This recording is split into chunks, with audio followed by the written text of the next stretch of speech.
انتوا اللي تنزلوا نفسكم وربنا ما حصل عليا الطلاق ما حصل في ال27 محافظه حتى لا نقول اسكندريه ولا المنصوره ولا المنصوره. احلى صوت في مصر احمد سعد عم العالم يا ريتني انا اسمع سفه كبيره شهر اسكندريه والقاهره سفه كبيره جمهوريه بلد عبد الوهاب وبلد السيد درويش. الاستاذ اللي اي حد بيتعلم منه اي حد بيغني بيتعلم من محمد الحلو الاستاذ.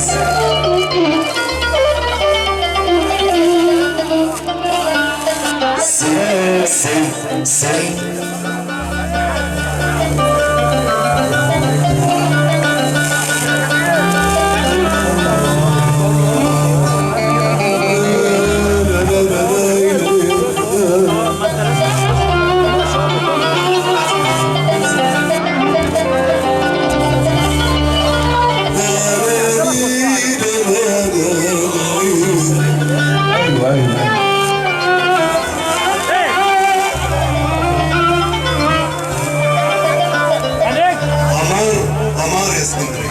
عمار يا اسكندريه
بتشرس حول العرب النجم الفنان احمد سعد اسطورة القرن العشرين حديث المدينة محمد ملحم من اول تتساوى ابن المريض النصر داير العرب الحمد لله محمد ملحم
فاتت